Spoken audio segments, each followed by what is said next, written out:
How's it going, everybody? Oh, there you are. It's going pretty good. Hey, It's good. full house Good. today. A lot of I people. know. This is It's packed. great. But Yeah, I haven't where's, been on in like a month. where's CG? We need him. Yeah. Text him. Haven't heard from him. He comes and goes. He's an enigma now. Was he Like might be the most traveling. people we had on the podcast before, like 11 people or something. Oh, Or what was am the I most we remembering had? Yeah. Like 15 or something at once. I don't know. It was when we had Midge on here as well, and I Yeah. think CG was like fishing his headphones down. Oh like, yeah, beside that was him. my first podcast. Yeah. Oh yeah. And everybody was That was like, a classic. yeah. We People gotta in the get a new comments were record. Yeah, we need to. It takes a little bit of planning though, doesn't it? Because some weeks there's barely anyone active, but the conversation gets quite intense. I mean, last week with me, Kev, Michael, and James, we got like that was really cool. Got That was way into good. like human history and everything. Oh my god! I don't know what we were doing, but We threw That's Blender awesome. out the window. Came Oh, back to yeah. it by the end. But... yeah, deep thoughts. Yeah, it was really nice. Really cool talking to James as well. Yes. He's a nice person to have on here. Oh yeah. But yeah, I mean, yeah, some weeks is like there's hardly anyone, and then some weeks everyone comes back. But I noticed that there's quite often 2-week cycles where I'm not going to say like who people are, but I'll just say that some people appear and then not the next week, but the week after, and then disappear and then reappear, and it's like trying to figure out people's patterns. It's quite fun. Yeah. Sorry. No, you're fine. You've been busy, clearly. It's holiday season as well, isn't it? So Oh yeah. people are just away. I don't even have that excuse. I've just been Yeah. trying to get some work done. It's zero obligation. No one needs to take part. But I mean, people find different levels of personal value in it, but I found it quite personally valuable because I need to get some like thoughts and ideas off somewhere. And I'm not super efficient at making discussion videos, where I feel like that's also another effective use of the content for therapy in a way. But so this has Yeah. been quite valuable for me. I like Definitely. doing it. Like super busy. I got one thing. This YouTube thing has gotten me is a ton of business. I like so much freelance right now. It's insane. So I'm like scrambling to like keep up with all of it, which is awesome. I mean, it's a good problem to have. But I got to carve out like a week, hour and a half or something every week to do this because it's just awesome. I like doing it. Yeah, it is nice. Nice to get some other opinions and just sound from other creators as well, because it's quite easy to get like locked into your little bubble, where you get like all your little Right. anxieties bubbling up about what's worthwhile, what's not worthwhile. So I like having other creators throw that a little bit. It's been good to join in on these and kind of. I watch a lot of everyone's videos on here. It's kind of like this external pressure at the same time for me to kind of keep up with what's going on. And when I don't get to now I'm subscribed to so many different of your channels and others that aren't on the podcast yet, so it's kind of like a recap of what's been going on in the weekend. It just moves so fast sometimes. Yeah. That's why I really enjoy your Curtis, the recap videos that you do of what's been going on in the Blender sphere. Yeah. So those have been really helpful. I Like a quick digest. I was a bit worried about those because I don't want it to look like just doing news videos is like an easy cop out. Like, oh, you should be doing tutorials, now you're just doing news ones. But we did speak about this on BlenderNest a fair bit. It's like if you want to work on bigger projects that you think are more worthwhile in the long term, you've always got that concern that you need to keep your YouTube channel sustained or whatever it is. So for me, I need those quick wins. So in between doing the larger projects, I figured, well, I've got time to make like a couple of news videos, in between.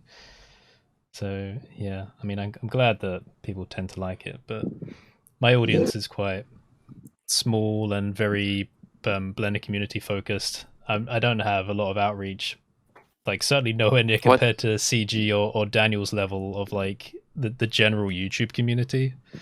So Yeah. I need I try and keep it as specific as I can. What's like the longest break that you've taken from uploading? A month. I'm on 17 days. I'm on a month Nice. at the moment. It's often odd because I'm also working on other video projects at the same time. So in my head, I'm doing all of these videos, and then I'm like, let me check my it's almost a month ago now. I better upload those other ideas I've got.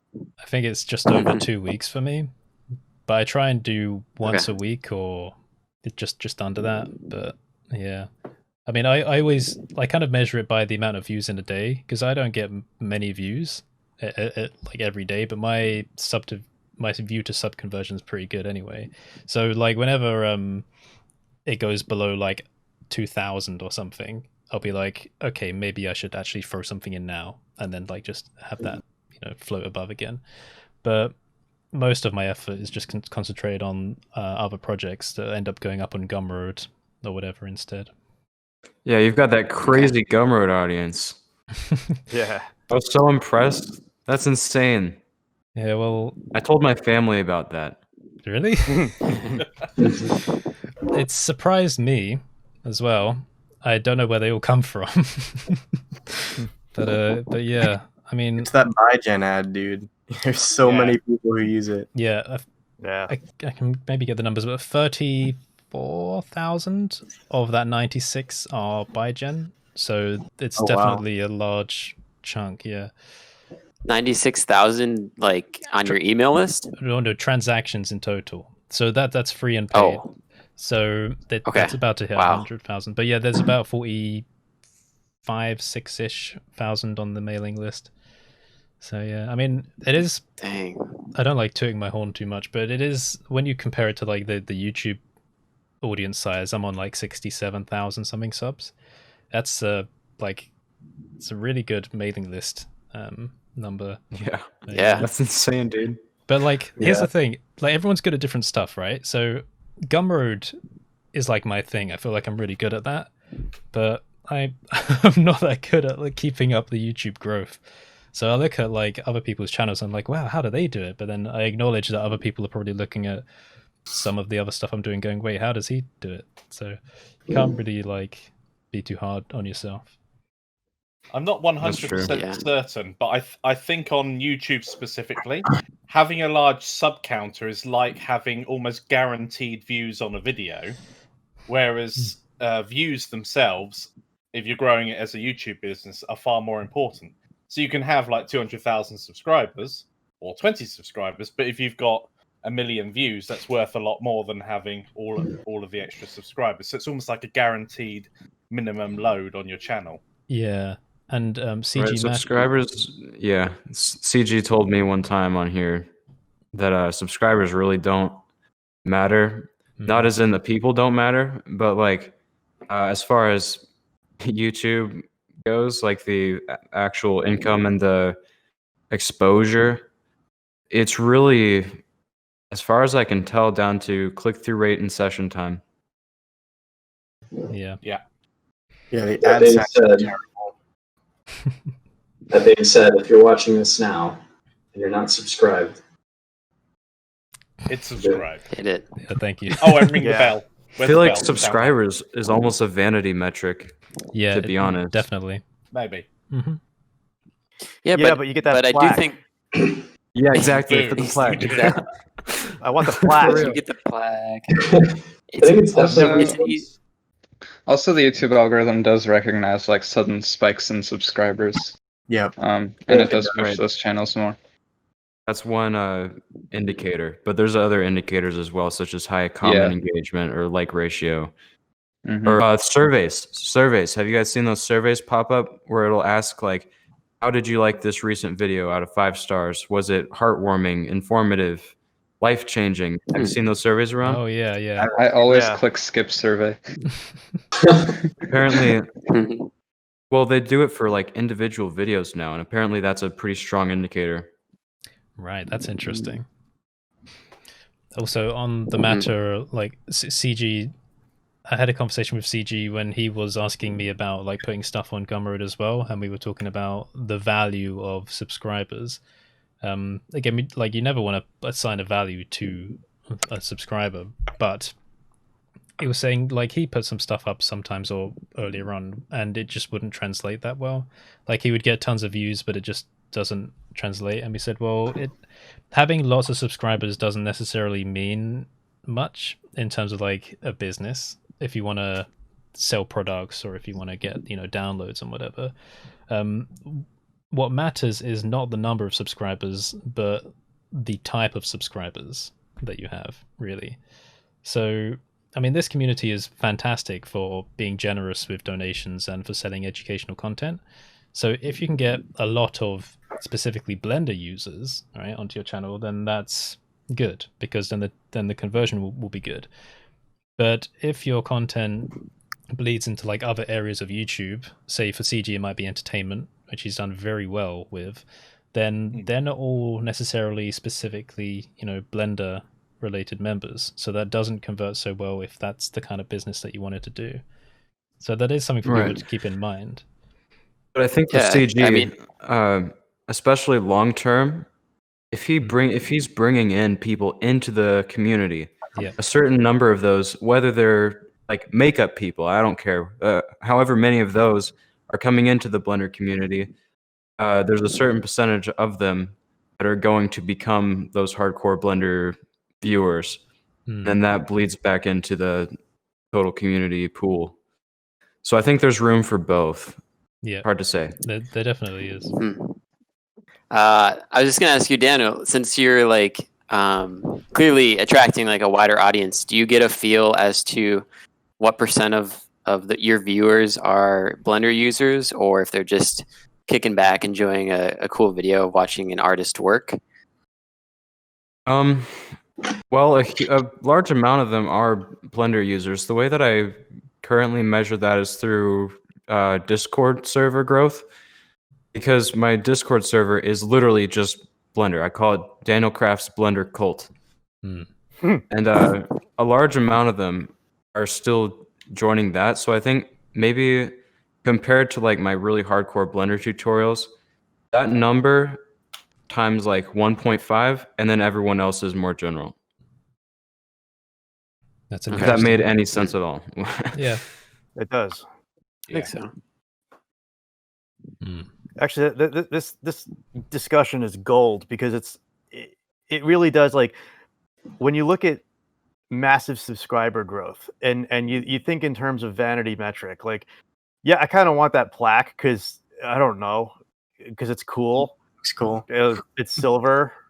I could put on my wall and go, I did something with my life. Like, that's cool, right? But yeah, it's like what you're saying, Curtis, is like, how much of that translates if you're building a business and you want to sustain yourself, where you could, just focus on teaching and putting out really good content and teaching people.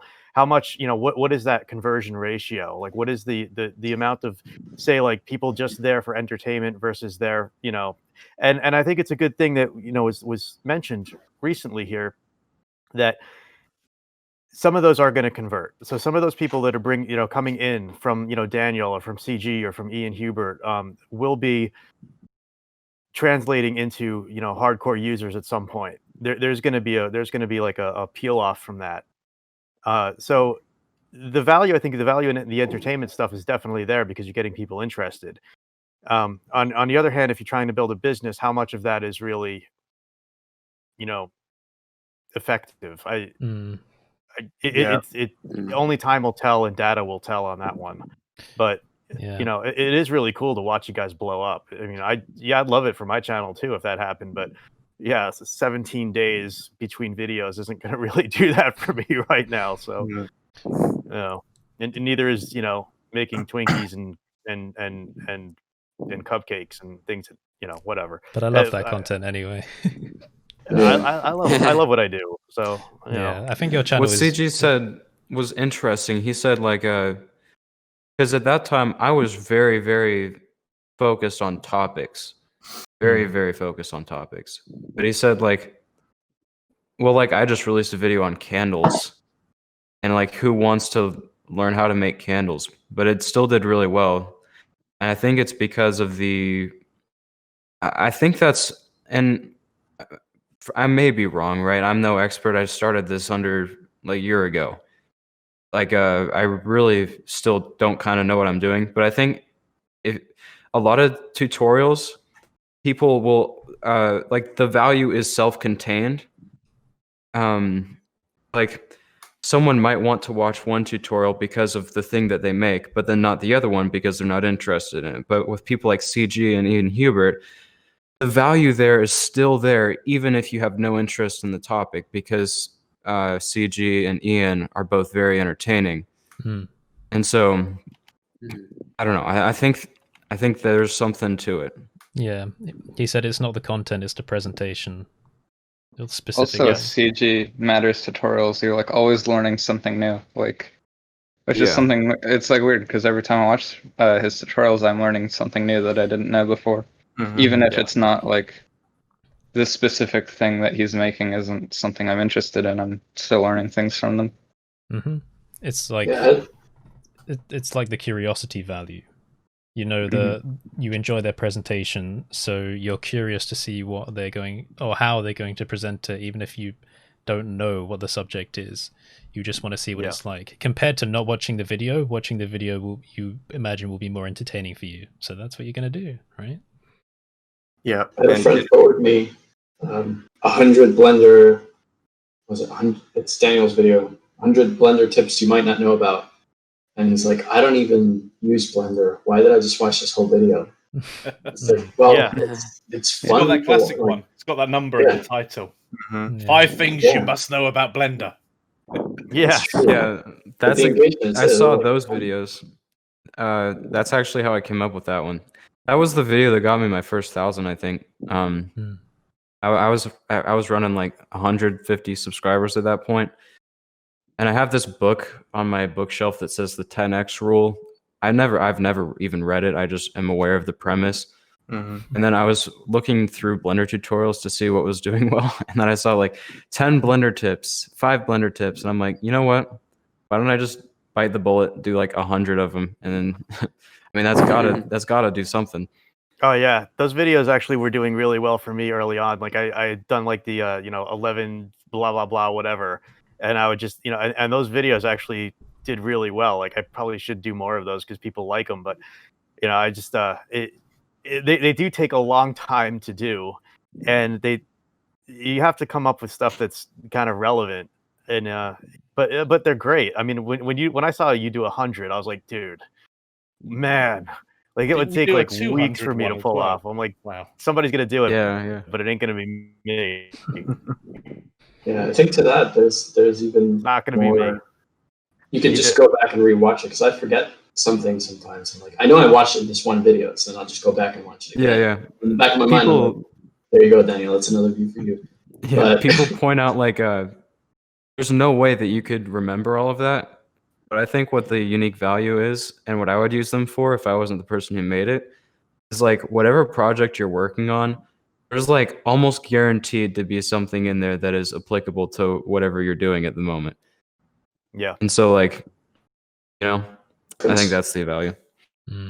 Kind of bring it back to what I think Gabe and Curtis were talking about before my interjection. I think there's something about the personality and also the content too that just that kind of bridges that divide between engagement and somebody just watching it just because they're like on the cam scrolling.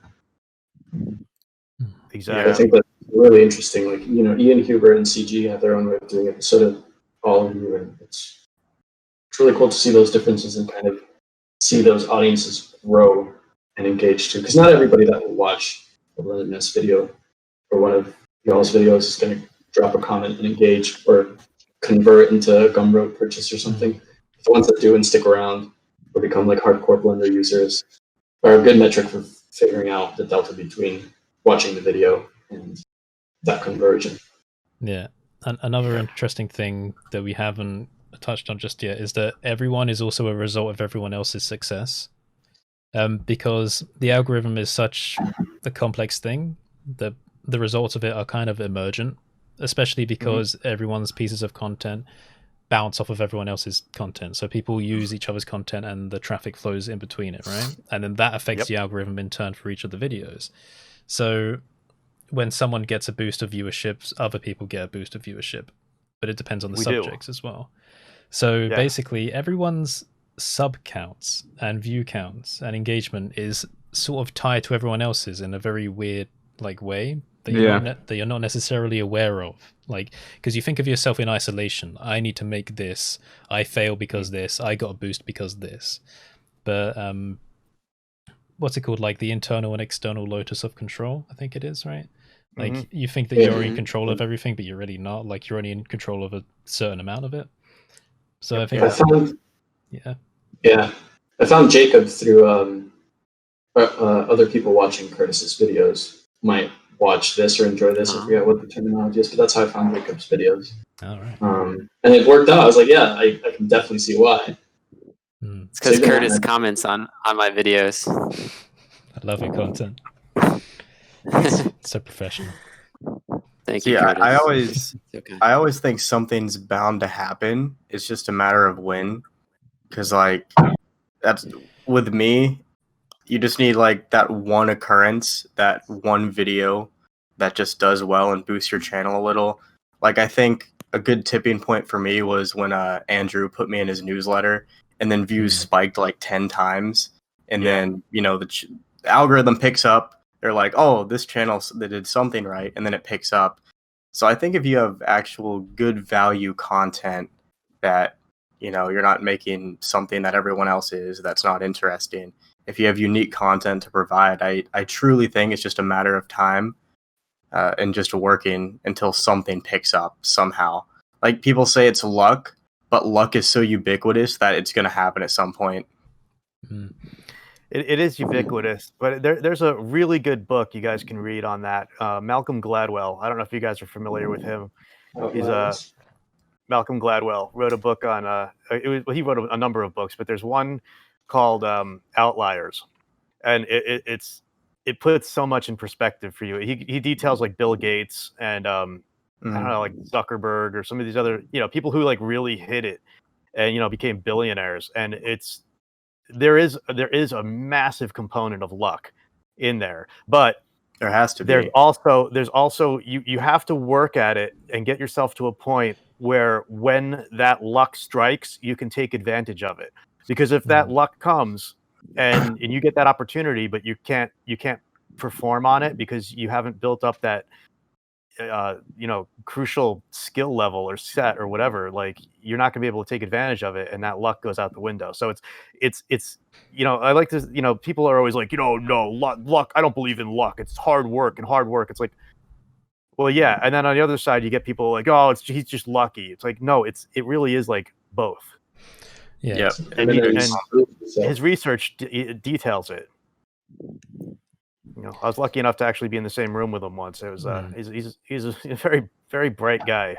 But I do have something to say about that, because YouTube is a kind of platform where you can definitely see that very tangibly, even with just the analytics. But 2018, the end of it, and 2019, when the 2.8 boom was happening, essentially the reason why Ducky, CG, and me got our footing on YouTube as Blender creators was because of the 2.8 boost, right?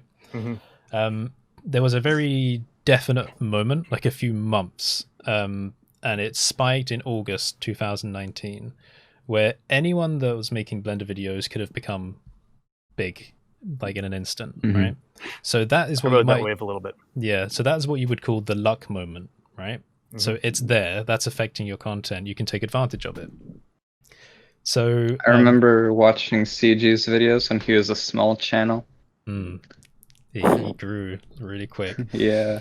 But like they were making more content than me, and I've mentioned this on the channel before, so they were utilizing it more. But that was partially a choice as well, because I didn't want to stress myself out, but also I was aware at that point that I didn't want to build the wrong type of audience for my kind of work. So I made sure that my videos was very specific, and I did do a couple of experimenting with clickbait type videos. I did the best way to learn Blender 2.8, which is the highest viewed video on my channel, so clickbait worked. And I love that one too. Yeah, and useful add-ons for Blender 2.8, and like there were capital letters. I was like, okay, so let's experiment with taking advantage of that luck, and that worked because those videos did well, right?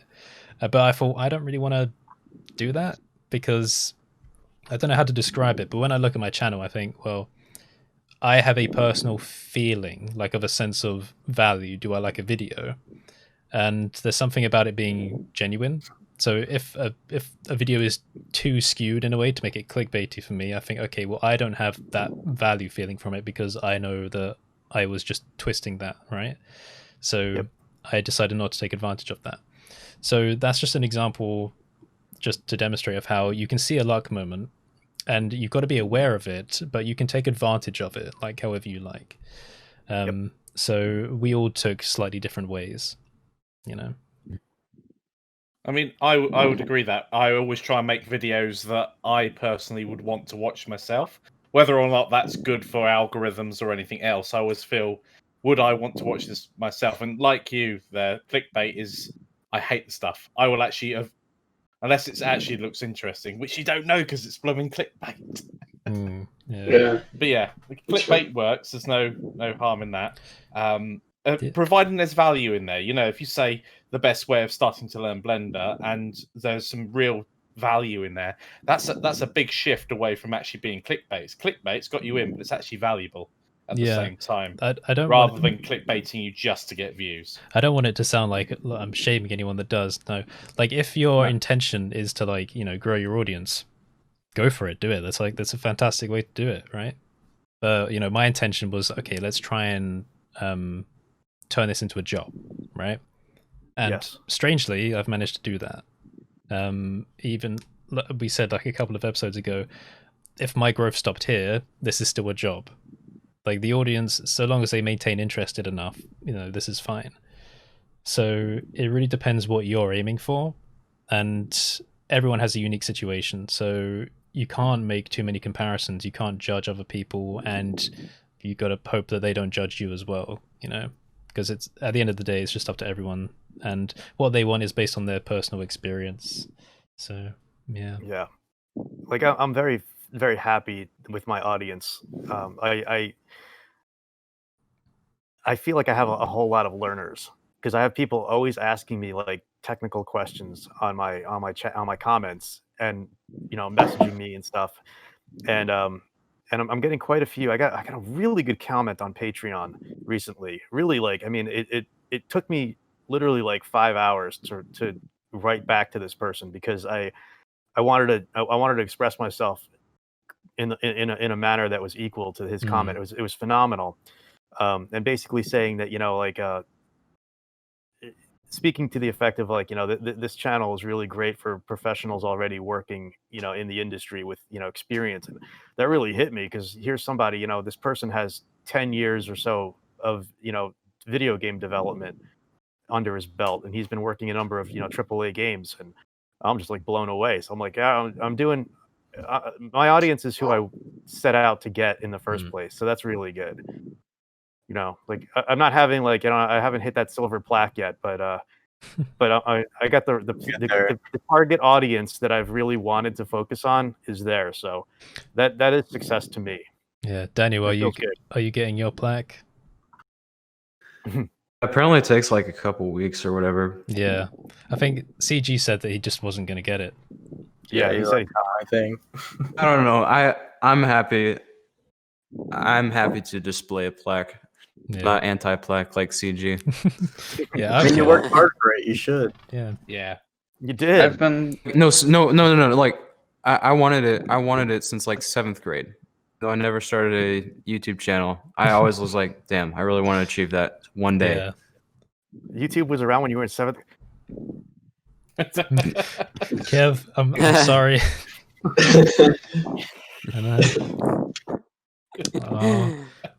I'm young again. Yeah, I'm not. I'm probably the young. I might be the youngest person here. What are you, 17? Well, 16, 17?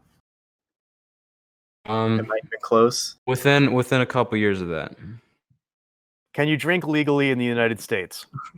No, I cannot. I know you said you're in high school, so that's all I got. That's all right. I got. We're not gonna force Daniel to share his age.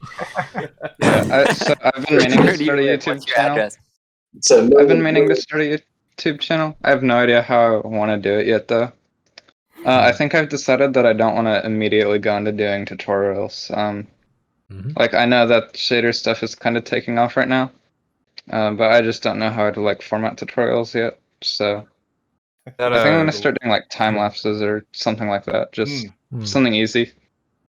I was going to like, suggest maybe video yourself doing your shader stuff, and then put a nice bit of ambient music over the top of it, and speed it up 2 times, 3 times, whatever. Yeah, Don't show People the love that.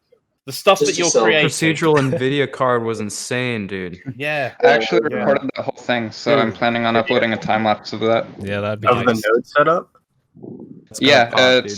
It's the default cube with a shader. Oh my god. Right. If you Wow. do. It looks like a model too, which is wild. I saw that. I was blown away. I'm like, dude, I'm not that smart. I'm not a smart man. Imagine modeling when you can use a vector displacement. When you posted it, I just come off of watching this hard ops video, and I was like, oh, it must have used, and then I was like, wait, that's Gabe, so it must have been, what? Shit. Yeah, it's wild. Gabe, have you ever thought of trying out Houdini? I've thought about it. So, because I think like you can get a free version of Houdini. I haven't tried it yet though. I just saw your node tree. And what the Yeah. I like how my tweet says, I spent too much time on this, and then someone's like, hey, can I see the node tree? And I sent them the node tree, and they're like, yeah, you did spend too much time on this. You will Houdini is made for you. Like when you want to hit up Houdini, like hit me up and I can get you started. And you'll just it's what you're doing with shaders in Blender, you can do like on steroids in Houdini. Yeah, procedural generation is tons of fun.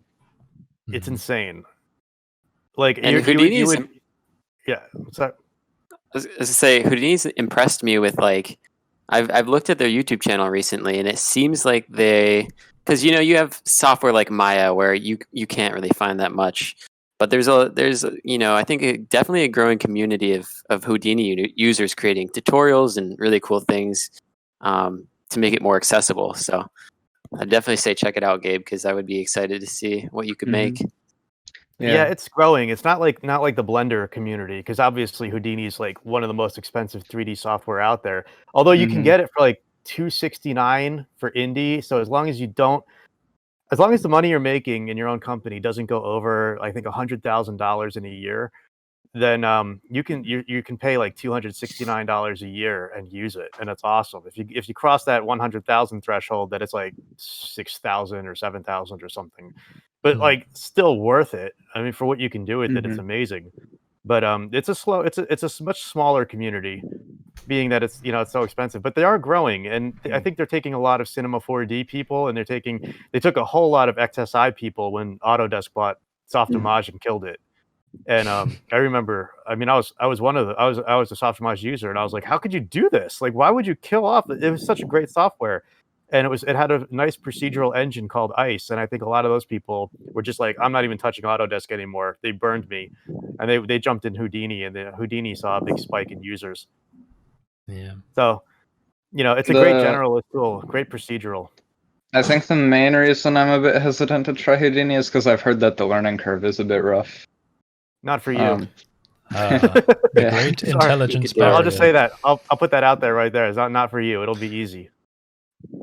All my friends are like, there's a great like tutorial series called Houdini Isn't Scary.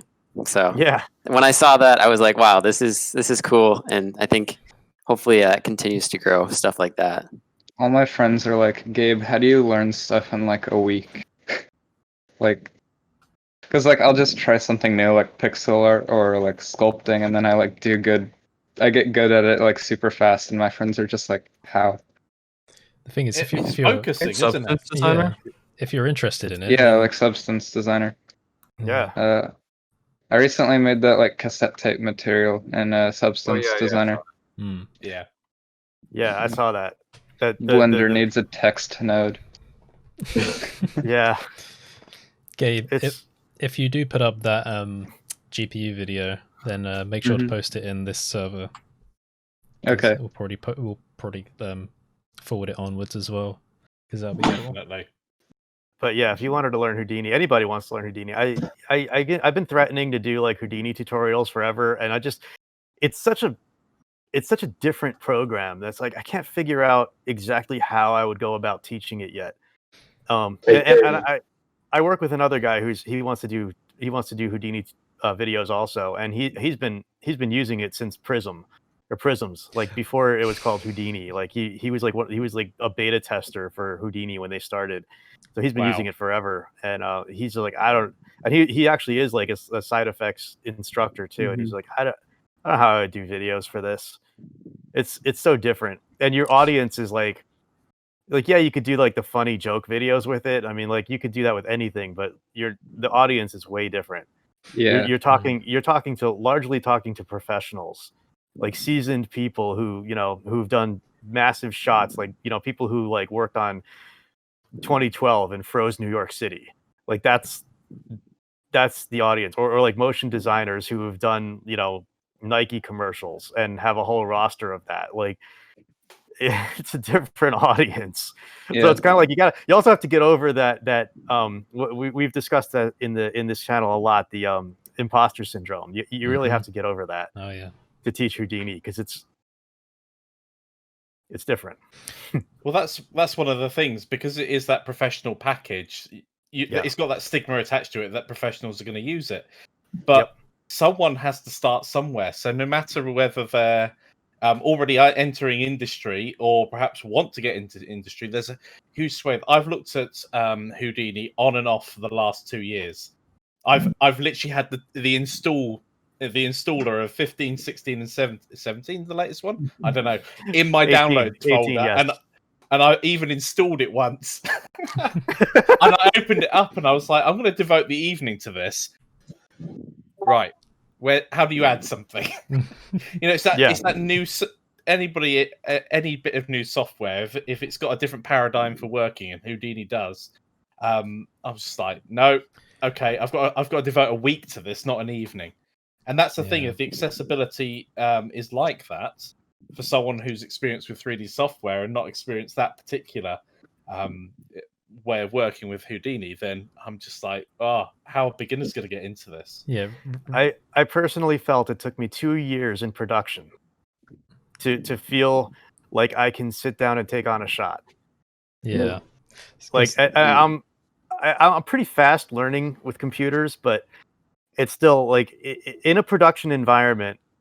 I threw myself into it, and I did it, and I was producing within a month, but like it took me 2 years to really feel comfortable enough where I can be like, all right, I can kind of be a neophyte, and I still feel like I honestly still feel like I'm a junior with Houdini. Like I don't even know if I'm like mid-level. Like I still feel like I'm a junior, and maybe that's partly imposter syndrome because I see like the crazy wizardry that people do out there with it. But and I've been producing with it now probably for like 5 years, but I still personally feel like I'm at like a junior level when I see what's going on with Houdini. It's such a deep package.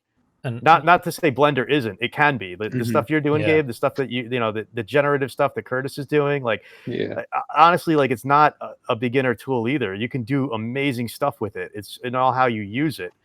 But the way that Houdini throws data around, it's insane. But just so it's different. Looking back on like your own life and your own experience with this kind of software, how many times did it take opening the first 3D package like you ever touched before you actually understood, what was going on? So like we kind of we take it for granted now, like when looking at something like Houdini, because it is such a divergent design, when kind of compared to Blender, that it's almost like a new type of software. Just like how 3D software was a new type of software to you when you were first introduced to it. So you've forgotten like how long it took just to understand a new concept. So now that looks scary, and it's the same like with how people that have never touched programming languages looking at a programming language. It takes a long time to get used to, and that's why I call the great intelligence barrier. It doesn't exist, right? That's the joke. The barrier doesn't exist, but you've created it. Like you are imagining it there, so that's preventing you from moving forward. So I think people just need to be a bit more confident. Yeah, with most anything, you're gonna suck at the beginning, unless you're Gabe. And then, it's if you don't, that's great, and then that's great morale boost to keep moving forward. But I think I find myself thinking, much like Michael, I had Cinema 4D installed on my computer, haven't even opened it, and that was partly because I figured I should just deep dive into Blender and figure out how to do things on Blender because it'll be free forever, presumably, hopefully. And also because I was just setting that intelligence barrier for myself of this is going to be another tool that's going to be really difficult for me to pick up, and it's going to take forever, and it's going to be daunting. But that's how I felt about jumping into DaVinci Resolve, even after using Premiere for a couple of years. And they're similar, but not entirely too similar. But yeah, I think if you're thinking about jumping into something new, know that barrier might be there. It's like when I was reading this book on climbing. So I used to climb quite a bit, and there's two barriers. There's a physical barrier, which are the physical limitations of what your the technical limitations as well, like what you're able to do when you're on the wall. And then there's a mental limitation of trusting yourself to not slip up. I think it's the same with trying something new. Yeah, absolutely. Yeah, it is. And it is there is like being scared and being overwhelmed with the different software and trying to remember, like, I mean, I've been at this for so long, and a lot of us have. It's like we forget. We do. You're right, Curtis. We forget. We totally forget, like, what it was like to open up that software the first time and go, "This is so new. I don't understand what I'm doing." Yeah. It's I forget who the quote is by, but it's like whether you say you can or can't, you're right. Yeah, right. Yeah, to that effect. It's like it's true. Cheesy. It is true. I mean, we take for granted talking about the 3000 series as if it's just bread and butter, and there are so many people that I see day in day out saying, what's an integrated GPU, what's a dedicated one, what's RAM, there are all these specs for the computer that we just gloss over these days. We're all focused on that, but how do you? It's difficult to explain to someone what all of these components actually are, and then how they affect them in their specific way, and how do you find out what does this mean? What does that mean?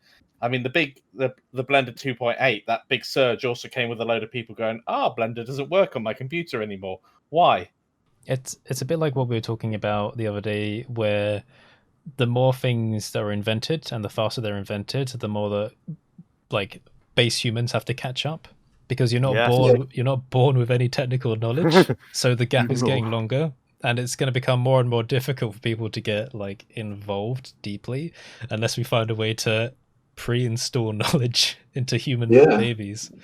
Well, a generation of people have already suffered from this, haven't they? Where technology's come along, they're like, "Why would I ever need the internet?" And now it's no longer just something you have as a luxury. Yeah. In some places, it is important for everything in your life, for communication like this, for ordering food and shopping.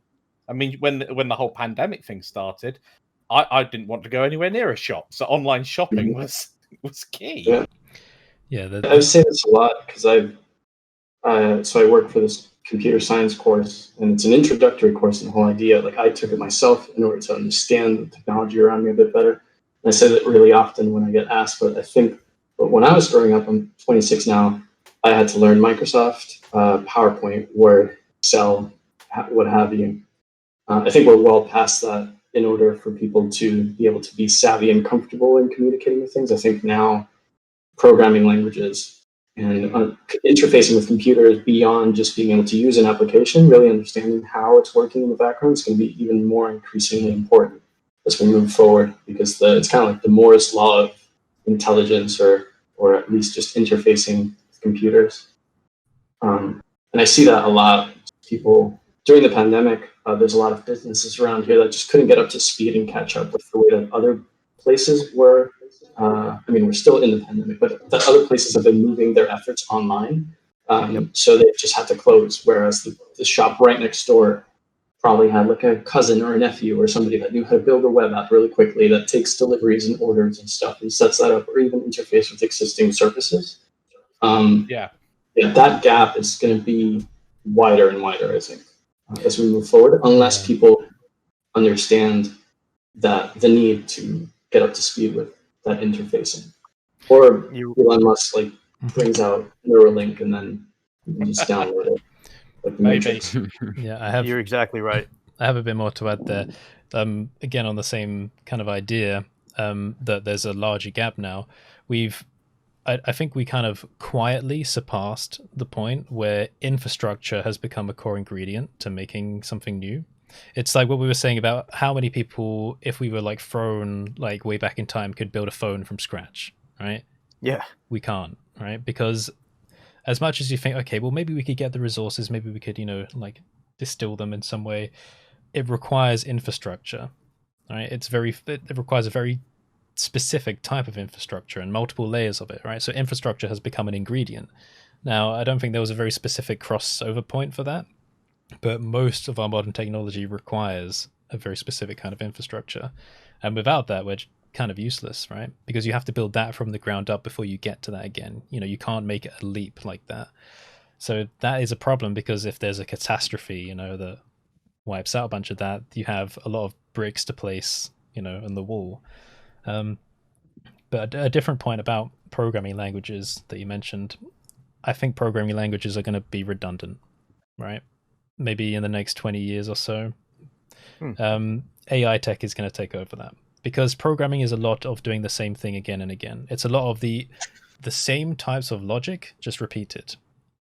That's not difficult for an AI to do. And realistically, we're going to get to a point, because we're just adding layers of abstraction each time, right? Binary assembly, getting up to low-level programming languages, high-level programming languages, getting closer and closer to English. But essentially what you're doing is you're getting closer and closer to language. You're getting closer and closer to what your brain understands. It's human-centric, right?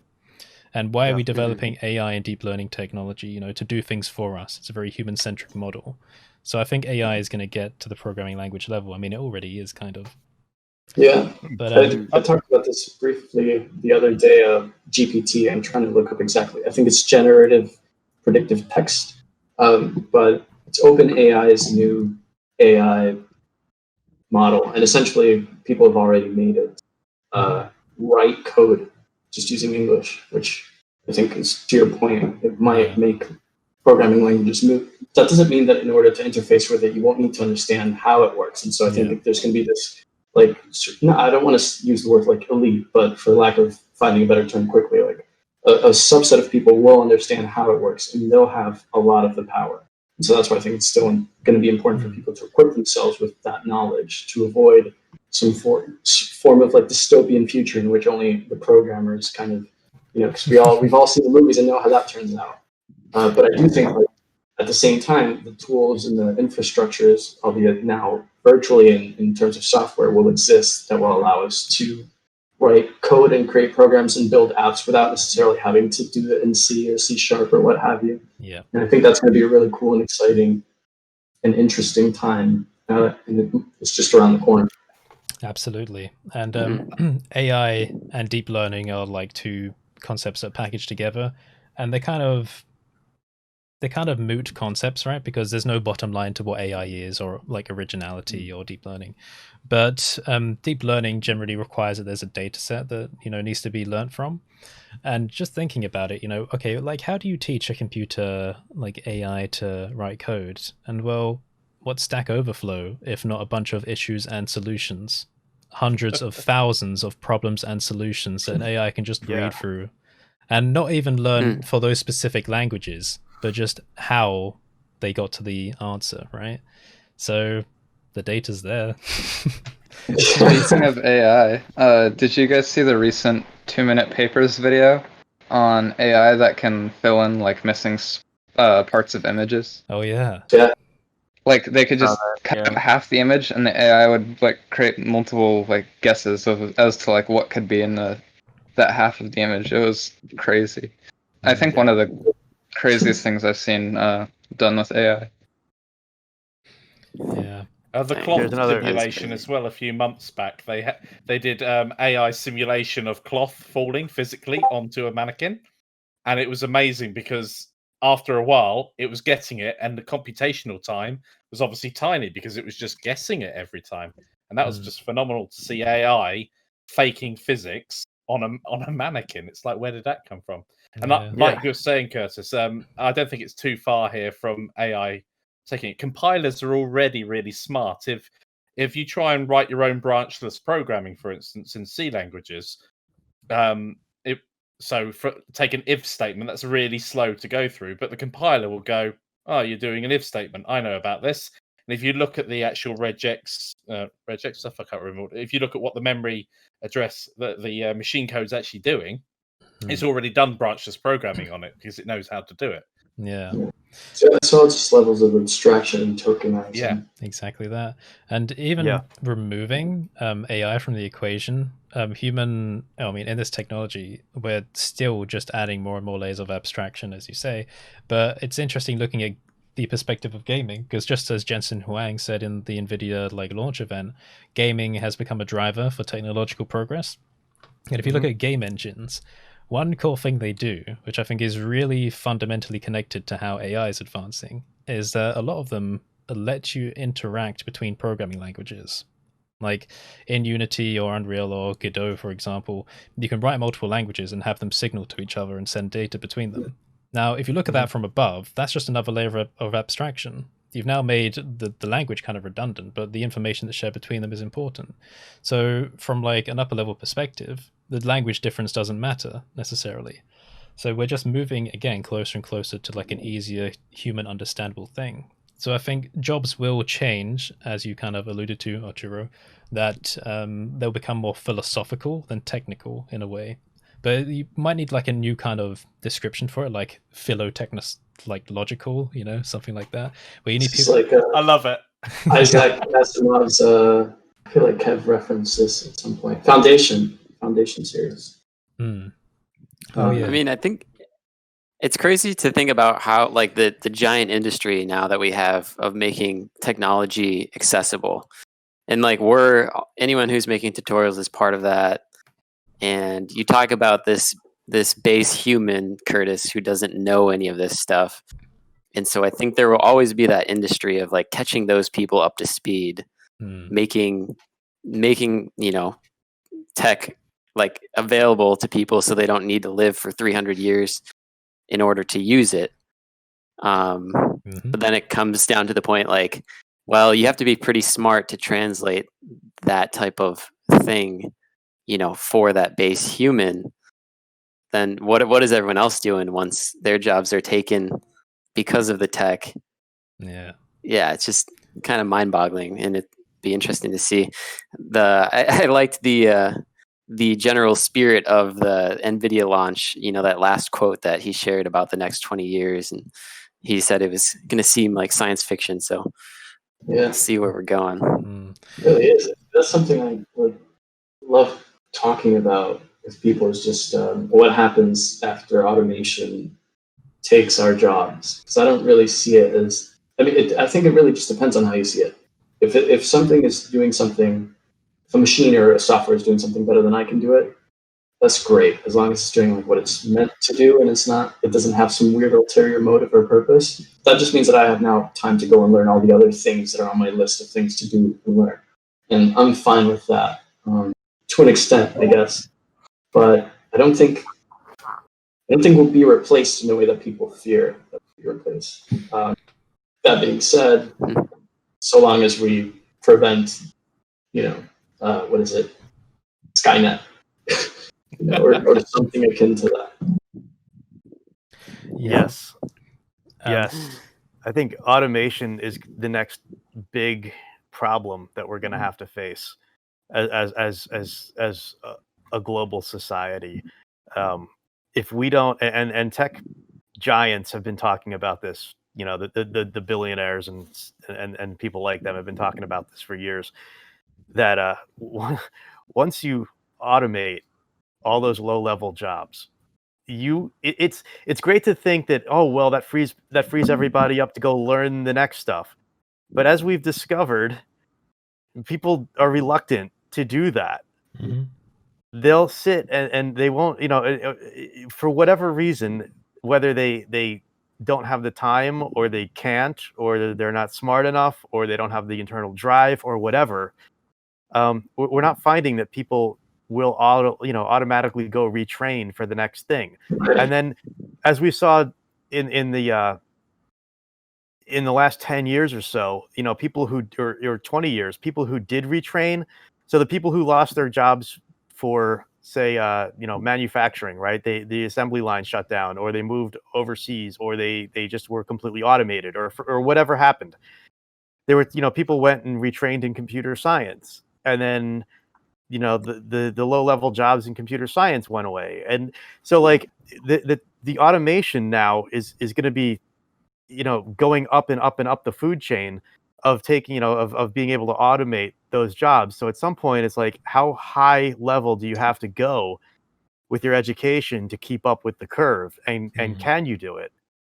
And, and that becomes, it's just, there's so many factors and so many individual lives and so many different things that come into play to an individual that would hinder somebody from, doing that. And at some point, it's like, you can't put food on your table because you can't make money anymore. And what do? You start rioting.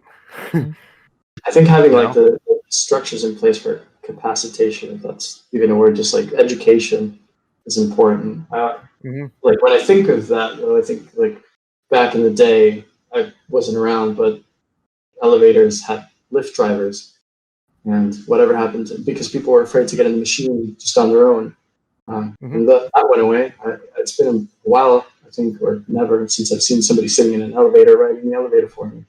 And so I think those people went off and found something hopefully fulfilling to do, but just something else to do and contribute in some way and learn something out of it. And it freed them from having to be sat in this like 2x2 space all day, or just 5 or whatever that might have been. So I think that, but I guess there's just as equal importance in setting the structure of education for people. It's like telephone operators. When automated switching, when switches came about, and all of a sudden you had these massive hubs that were run by software on switches, and all those operators were gone. All those telephone operators. Typing pools used to be a thing as well. Typing pools, exactly. Like ad agencies used to have massive floors dedicated to just typing. And then, desktop publishing comes along. And all of a sudden, it's like, and copy machines and Xerox. And all of a sudden, you don't have to have typing pools anymore because one machine can run off, can do the job of 100 people on typewriters. And what's a typing pool? It was a whole. I know it's half of a joke, but it was just like a whole floor of people on typewriters, just doing copies. Wow! Like typing up copies. The same like thing. So like block by block. Mm-hmm. That sounds awful. Yeah, mind-numbingly awful. Oh, it was mind-numbing, but so it's great to think that all those people are now, and the utopist in me, the utopist, is that even a word, would be like, yes, they're all going to go retrain and have these wonderful jobs and make all this money. No, the reality is, like, 5% of them are going to go and retrain and do something, that they're going to have the ability to go back to school. They're going to have the ability to retrain and find that awesome new opportunity. Whereas like 95% of them are going to be bitter or scared or looking for something or looking for somebody to blame or looking for, hitting the bottle or whatever. And it's probably not 95%. It's probably more like a 30-70 split or something. I don't know the statistics on that, but you're going to have a lot of displaced people who are going to go through emotional turmoil, and it's going to happen really fast because of the way automation is coming. So I think we're right to be concerned about where this is possibly going to end up. And, there's all these people talking about, universal basic income and all these other, things that could possibly come in and save it. And like, nothing's really going to save it. It's going to be a massive societal shift. It comes from within. I do think. Yeah. I think it'll get easier though. Like, I think that displacement more and more recently, I think people are getting used to learning being like a lifelong thing that you do. I hope so. It's no longer go to college and that's all you need for a 30-year career in the same job. It's like every day on the internet, I'm learning things from YouTube, from online courses. And so hopefully, that keeps people in that mindset as a more of like a lifestyle rather than 4 years of your life or 12 years if you count like elementary through college. Hopefully that helps with that, but we'll see. I guess time will tell. This does. You're absolutely right. This does reach into a lot of philosophy, and because it's all just so abstract, and just like as layers of abstraction increase, so it does with ideas. But this brings up the question, like, what's the point of society, really? If not to make human life easier and to increase the possibilities of things that humans can do collectively, right? And you've got to think, okay, what's the end goals of those? What's the end goal of making human life as easy as possible? Everything is done for you. You don't have a job because all the jobs are done for you, right? So that's the utopian outlook of it, where humans just exist. They're paid to live. You just enjoy life.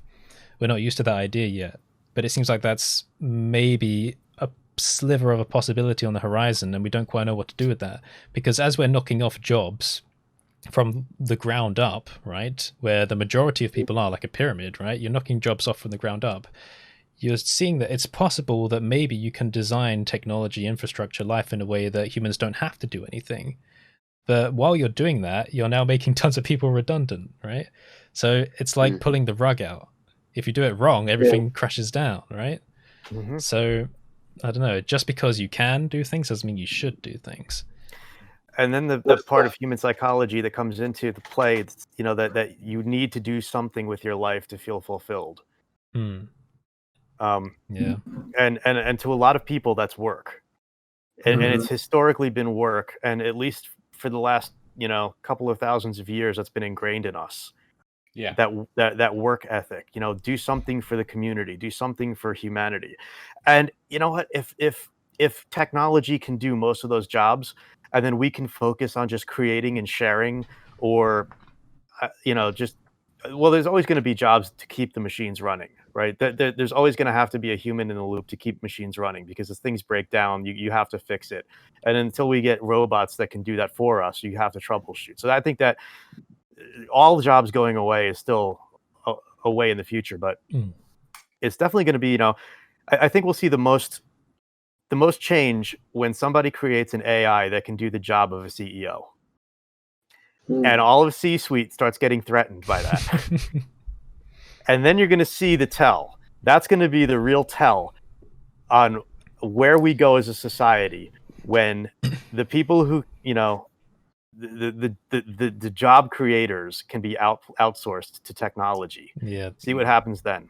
Let's see where this goes then. That's the dangerous thing, because if you want to get to a society where humans don't have to work, right, and it's functional, you need to do it from the top down rather than the bottom up, and that's not gonna happen. Not unless because you have to hand over governance to AI. An AI dictator. Pretty much. That would be the worst. Yeah. But unless it's properly sketched out. Maybe you don't, right? Maybe you can hold on to it, but you're just very careful. You give all your managerial positions to AGIs. So that's artificial general intelligence. So that's an AI that's designed not for a specific task, but to be able to take on any task, right? That's it's basically mimics a human brain. That's going to be a real gamble. I think I read this book called Lifelong Kindergarten, which was written by Mitchell Resnick, head of the MIT, or who worked at the MIT Media Lab, and I've had a couple of professors who were part of this group at the MIT Media Lab, and in short, what they work on is trying to create these creative and engagement environments in which people can work, and by doing that, try to sort of suss out the substance of what makes for fun, engaging, creative work. And they have 4 P's in there, and I might be butchering this, but they're projects, peers, passion, and play. And I think in my own life, I've found, after reading this book, I was able to sort of look at the different times in my life in which I felt really fulfilled by the work that I'm doing, and find common denominators between having good projects to work on, peers with which I can bounce ideas off of and co-create with, passion for what I'm working on, and then play, having some aspect of things that are fun for me. And I think so long as we can find a way to narrow our own scopes of what that means for us, I think we'll be good. And then there's also, and this comes from a different book that I've read, which name I'm blanking on now, but came to mind when kind of saying work. I think there's a huge difference between, or there can be a huge difference between work, like what do you do for work, and what's your job. And I think those two are massive as well, because if you define your work as something like your passion, this is my work, for some of you might be creating things in Blender or teaching, versus your job, which is like I'm a consultant or I do this, that, or the other. Like those two divides are really helpful for, I think, at least for me, for like my own self-esteem and self-growth, understanding that I'm not going to always be able to work on my work, and I should at some point like have a job, and it's okay for those two to be separate. And things will get messy if I try to combine the two sometimes. But like having that sort of level of understanding and I don't want to say emotional intelligence because I think it goes a bit beyond that, but I think that is part of what should be taught in those retraining sessions, so that people can more directly pick and choose what it is that they might be interested in doing as we try to travel to Mars or wherever we might be going after the AI dictator wipes us all out. Hopefully all of this will end up opening up a door of opportunity for many people. That's what I would hope. If the utopianist or whatever you would call it. I think I made up that word, but okay. We'll stick with it. It's fine. If we manage to go through that, and it gives people the opportunity to do things that they would never have had the opportunity to do before. I mean, it's much like if everybody had an equal footing at the beginning of their lives. If all the food and water and everything is all catered for, and you just level up, kids all have access to fast computers, not ones that take 10 minutes to launch and can't run Blender or whatever, that sort of thing. So, not knock on wood. Yeah, I think it's so interesting to see the level of, I don't know what the term is, but I can use strive for it. One of my coworkers, he was born in and grew up in Cairo, and so he was taking this course, and if he watches this, he might butcher me if I butcher the story, but he essentially sat outside of his library downloading the course, like 8 megabytes or something like that, atrocious, per hour, on this horrible Wi-Fi connection, just so that he could get it all on this USB and help other people take this course online. And it took like ages to do it, but he did it. And so that's like a level of, I guess you could say, like an outlier, right? It's like not everybody's going to go and sit and do that, but the one person that does helps capacitate a bunch of others. Yeah. I think having people like, what is it, 9 of us here, and the others on BlenderNest, and people watching this, like, understand that that's something that you can do that's helpful, that goes outside of yourself, is great. But then there's also that whole other layer of like helping people. Like if I don't have to worry about paying bills or having food, like Michael was saying, like if everybody kind of starts at an equal footing, or we get closer to having everyone have an equal footing, and those become the sort of issues that we can tackle and help people. But there's so many layers, like emotional, physical, philosophical, existential. It's going to be a long ride. So just to try and bring it back, how do you think AI is going to change the way people use Blender then? Even from an artistic perspective? Definitely faster workflows. Yeah. Was that Gabe? Faster workflows. So optics is a great example. The denoising technology now that's available in 2.9 for everybody is a great example. It's made me question whether I need to upgrade my graphics, because suddenly I've got something in the viewport with a 1080, because optics wouldn't have been available to me up until that point. And suddenly I'm that's what that looks like. Brilliant. Oh no, that looks horrible. I need to change the texture on that. Because the material preview is a great viewport setting to be in. But when you're starting to deal with your lighting and everything else, towards the final, how does this actually look in situation? You need that lighting information, otherwise it's gone. And then Eevee doesn't always cut it, especially. I don't know why I always pick scenes that Eevee can't handle well. I just like reflections, I think. Especially for my stuff, because like all the shaders I do have like displacement or vector displacement, which currently Eevee doesn't support, and so I have to use cycles 100% of the time. And the viewport denoising makes that like nearly real time, which is amazing. And optics is cool, but like, have you guys messed around with the other denoise options, like open image denoise? Open image denoise is crazy. Like 2 samples is like all you need with that, and it looks flawless. Like the first time I tried it, I was blown away. I forget, is that when you did your guns? Your gun Yeah, test? so that one I was actually showcasing optics. Open image denoise is a bit slower than optics, but it looks like so much better. You don't get any of like the smearing or anything. Interesting. Really? Yeah. So you're in cycles. Mm-hmm. Oh, so you're in cycles, and you're dropping it down to like 2 or 3 or 4 samples, and you're getting convergence, like you're getting a final image, and it looks really good. I gotta try that, because that's gonna save my I did I did open image denoise. I normally do when I'm doing like real-time edits, I normally use optics because it's a bit faster. But for final renders, I switch over to open image denoise. And so I normally use like 16 samples in my viewport. I set my start samples for the denoising to 0, so it just immediately starts denoising. And then I use like 512 to 1024 start pixels, and it's pretty smooth. Damn. And have you used that with subsurface scattering yet? Yes, I have, and it works surprisingly well. It does struggle a bit more with volumetrics, because it needs kind of like your albedo and normal passes. But honestly, even with like volumetrics, it's better than not using it at all. I'm gonna try that. I'm excited now. I'm working a job right now, and I'm like, this is I'm using Eevee, but I'd love to use cycles because it just looks a little bit better. But try open image denoise. It looks amazing. If you haven't messed around with the other denoising options yet.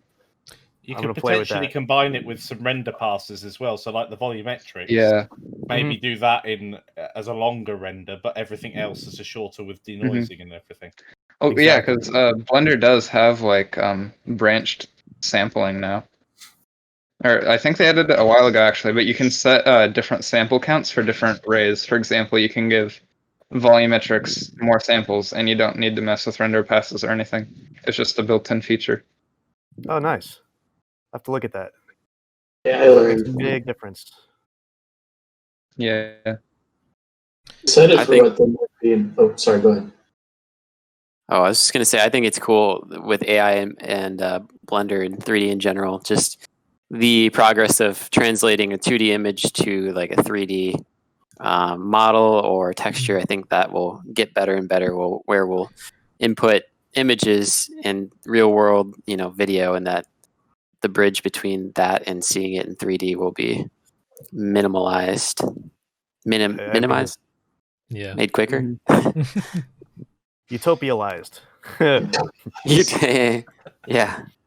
I saw this. Somebody was working on combining MIDI with essentially just a keyboard with the animation. Yeah, I saw that. Codes. Man, I'm so hyped for that, because I could just jam out and also animate at the same time somehow. That would be really cool. And I would love to just not even have to interface with MIDI, like just play something and have my mic open and have it. Oh, I see Curtis touching his chin. I wonder if there's an idea coming. I was just thinking, imagine playing music and then having an AI like design a scene and animate it just in response to the music. Awesome. It needs to have an idea of like an emotional like intelligence and response to that. But major minor like recognition. Yeah, but it's like, you know how you sit there and you listen to music and like you can fantasize about a world, get an AI to do it and just build it in 3D. That would be sweet. You could do like a training set with like certain images, music. Yeah. That'd be awesome. That'd be dope. play a harmonic minor and everything all of a sudden turns into Man-O-War. It's crazy. That'd be fun. Imagine that like all of these things are going to become possible, but then there's a bunch of limiting factors that have been left behind in technology. And I think one of the limiting factors is how we represent 3D objects and textures in 3D space, because polygons are inherently limited, right? Because they're just built out of definite points, and then there's always a flat surface. You know, it's not like they're made out of atoms. And textures are again limited because they're never perfect if they're mapped, right? Because they're always stretched in some way if the surface isn't completely flat. So, and that's not what real life is like. It's, you know, it's light responding to the materials, you know, wavelengths being absorbed and stuff like that. And we can mimic it with rasterization, but I feel like there needs to be a thing that's closer to reality, a way that without seams or resolution we can say, okay, this is what the surface is, right, with good artistic control, and have a way that the renderer can interpret that. Because I think if we get polygons and textures out and have a suitable replacement, I don't know when in the future that will happen, then we're going to get like photoreal to a crazy degree. Because now that we're having like real-time path tracing, did you see the marbles demo? If you have real-time path tracing and a clever system that mimics like objects down to an atomic level, right, just in terms of shape, so if you get closer then it interprets it, and a good texture system, not really based on textures anymore, that word will probably be redundant, then we'll have absolute photorealism. Voxels. I used a LiDAR scanner for my last piece, which I have up on Twitter. It's just like me in space hanging out in a spacesuit. And for that, I was shocked at how different it looked from doing like a photogrammetry. Is it grammetry? Yeah, I photogrammetry scan of the same for that same piece, and it looked just so much better. The one pitfall was that actually when I got my pupils, on the mesh, it looked like just inverted nipples for my pupils because it just went deep in. But at the same time, when I was looking at it in like a point cloud, it looked so much better than it did once I was able to convert that into a mesh, and partly for the limitation of the polygons there. So I wonder if there will be something there where we'll be able to just create, I guess like quantum computing could solve that, but just like have a lot of points instead of just these blocks or triangles or I think it'll be a matter of like in an ideal solution there won't be any finite data, which is weird because we've designed computers in a way that finite data is encoded, right? It's written down into files and that's what you read from. But in real life you don't perceive all the atoms, right? We're basically just looking at a representation. So theoretically, mathematically, you know, you could do that. You're just rendering pixels to a screen. Pixels to a screen doesn't necessarily require that there's polygons or voxels, right? It's just color data. But the gap sampled color. Yeah, the gap in between that, that's the issue. We haven't reached an advanced state yet, I think, in the kind of this techno logic where we can take, okay, how can we have finite data, present something that's mostly abstract and have it, you know, realistic? Don't know. Have you seen the consistent video depth estimation paper? I think it's partly like Facebook research. That's the generating 3D models from video footage.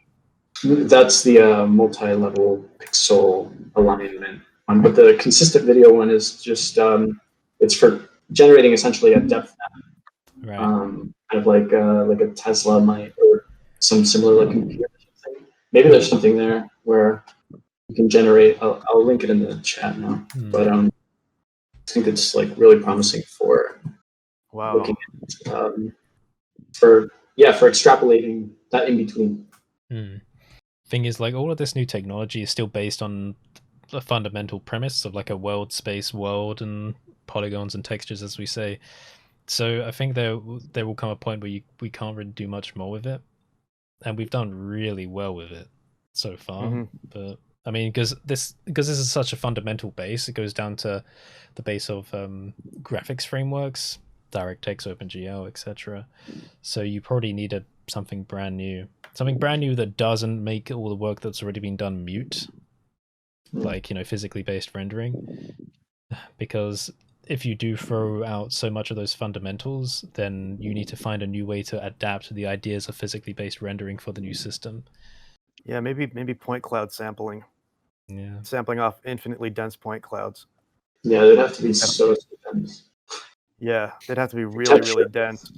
But if you're doing something that's just called at render time, something like the packed primitives solution in Houdini would be phenomenal. But I don't know how that would work. But yeah, if you could have like dense, at the atomic level where you're just constructing, basically stuff out of atoms that are represented in a computer that don't take up that much memory.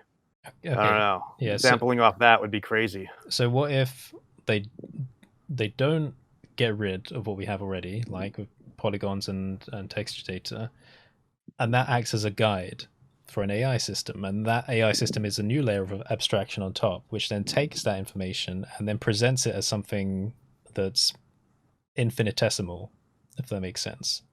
So if you create like a field and a house, and it's got very limited because it's made out of polygons, and an AI sees this, and as you play, you can look around it, but instead of seeing polygons, you're seeing an almost perfectly accurate abstract representation of it, right? Yeah. So the data that we have that's human understandable, that's very finite, we make, but then the AI turns it into something that's abstract that we couldn't possibly make ourselves, but it's representing it in a new way.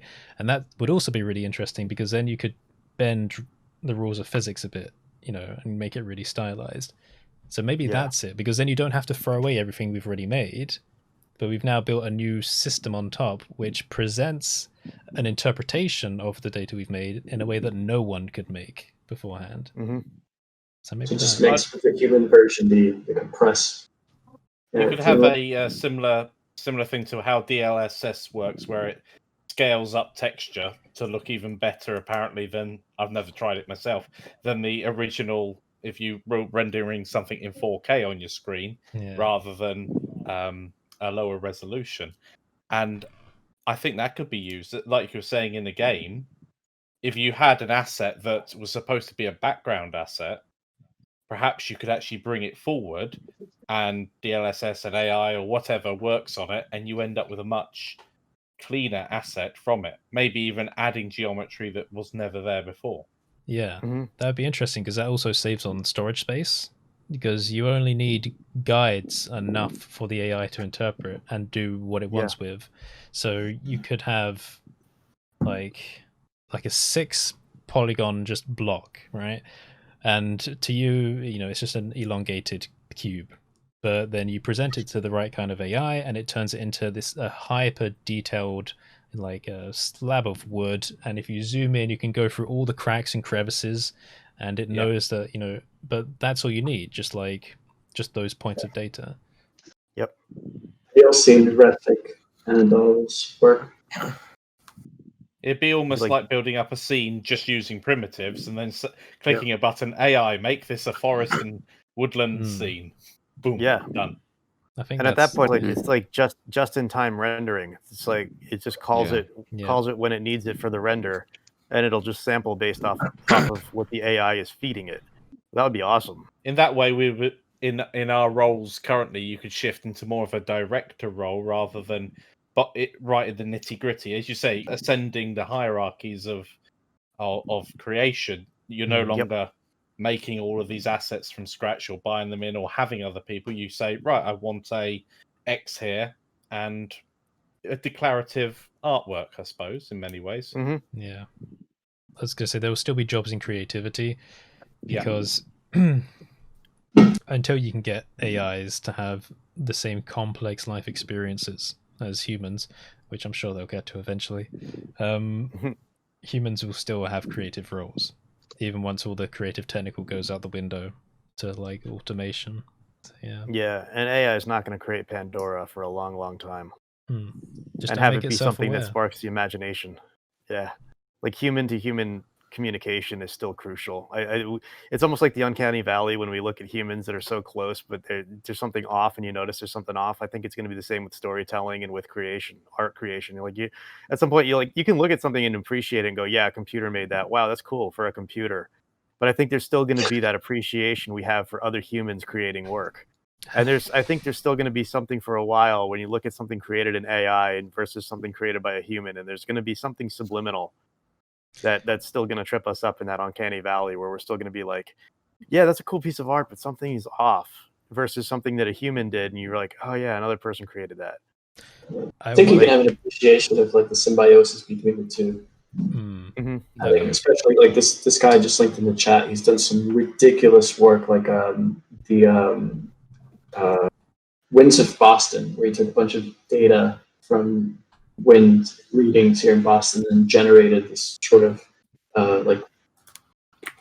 just look at it. It's amazing. And then I'll link it myself when this video comes up in the comments, so you can have a look as well. But the stuff that he's done with AI, it's kind of like pushing the envelope of like what is artistic, what's art abstract. And it's like when I look at the work, I'm just like, wow, that's really cool that the AI did that, and also really cool that you know how to get that to happen.